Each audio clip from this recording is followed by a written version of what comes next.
Hello and happy Wednesday. If you notice, I have the boxcar behind me again. Now the children are already with Mr. Alden. So why did I put the boxcar behind me again? Today we're going to read the last chapter of the book, and you can decide why I put that boxcar behind me. Chapter 13, A New Home for the Boxcar. The children's grandfather wanted them to like his house. He wanted them to live with him all the time. So he made over some of the rooms just for them. The children went with him to his car to see the house. When the car stopped in front of it, Henry cried in surprise, "Do you live here in this beautiful house?" It was a beautiful house. It was very big with many trees and flowers, gardens around it. "You may live here too if you would like. This will be your house," remarked his grandfather, watching Henry's face. The house was beautiful inside, too. There were flowers everywhere. There were maids everywhere. The children went up to their bedrooms. "Oh," cried Jessie, "this is Violet's room." It really was Violet's room. There was violets on the wallpaper. The bed was white with a violet cover, and on the table there were flowers. "What a beautiful room," cried Violet, sitting down in the soft, pretty chair. All the children shouted when they saw Betty's room. The wallpaper was blue and covered with big rabbits and dogs and bears. There was rocking horse and toolbox and a little table with chairs, and an engine stood in the track with cars almost as big as the little boy himself. Benny ran over to the engine. "I can run this train all day?" he asked. He sat down on the floor by the engine. "Oh, no, Henry. No, said Henry. "You are going to school. It begins really soon." His grandfather laughed. "That's right, my boy. You will like school. You will learn to read." "Oh, I can read now," said Benny. In Jessie's room, they found a bed for Watch. It was on the floor by her bed, and Watch got in at once, sniffed at the pillow, turned around once, and laid down.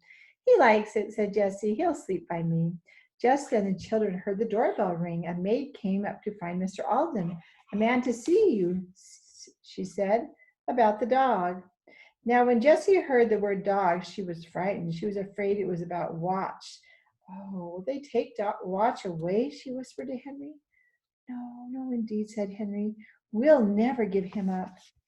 Henry and Jessie and the other children went down with their grandfather to see the man, and Jessie was more frightened than ever. Watch did not growl at the man. He jumped up at him delightedly. "You see," he said, he was my dog," said the man. "I sold him to a lady, and he ran away from her the very day. I have to turn him over to the lady I sold him to." "How do you know he's the same dog?" asked Mr. Alden. "Oh, he's my dog," said the man. "You see, he knows me, and he has a small black spot on his foot. But someone has cut his hair on this side." Benny looked. He found the black spot on Watch's foot. "I never saw that spot before," said Henry.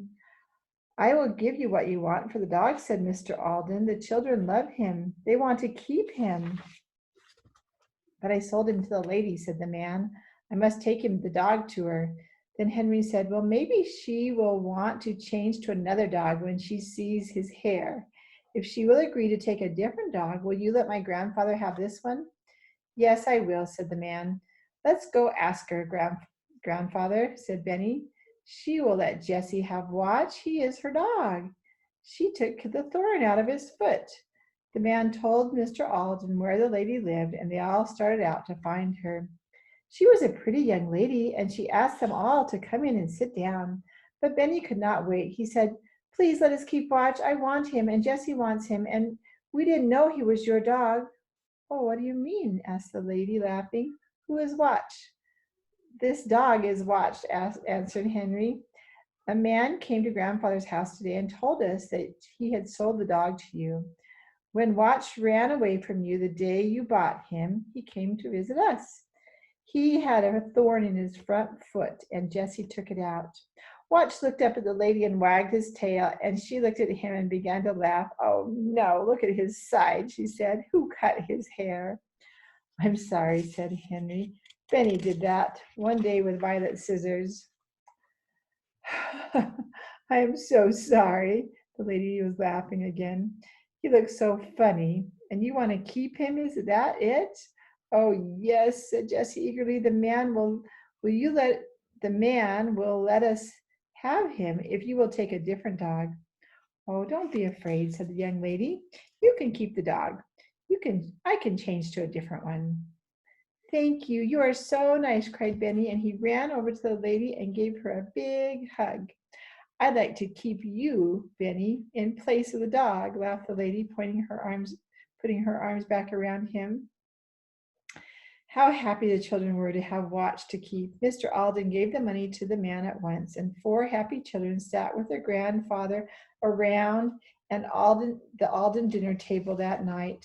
The maid smiled in the kitchen to hear the children laughing, and the children laughed because Watch had a chair at the table beside Jessie and was really waited on by a maid.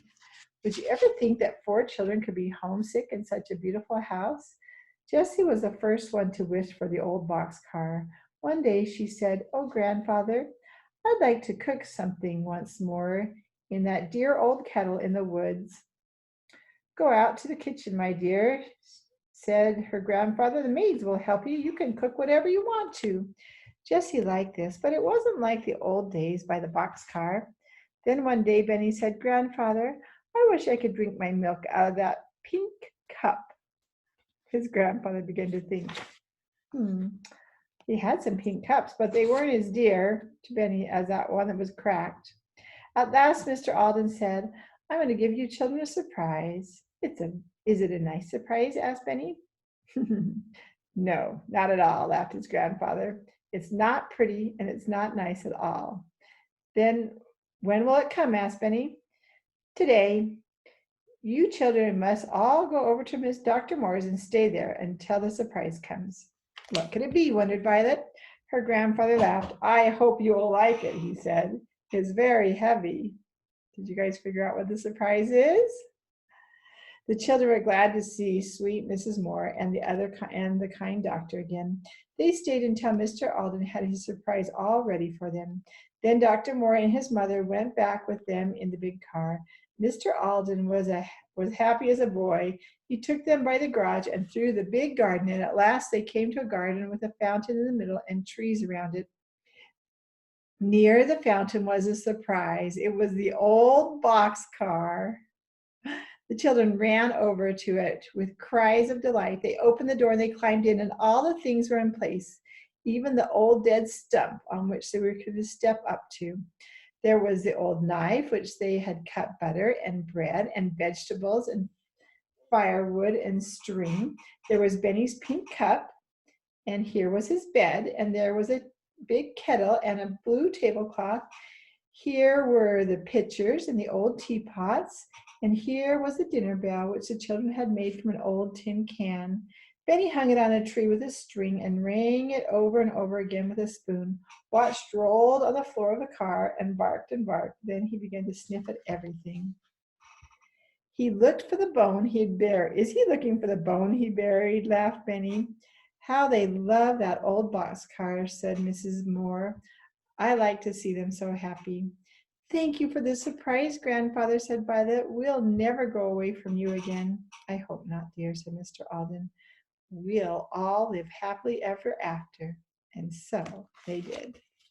And there's the picture of the old boxcar in his beautiful garden. That's funny that he got that for them. Did you like the end of the story? Well, it turned out that they sure did love their grandfather, didn't they?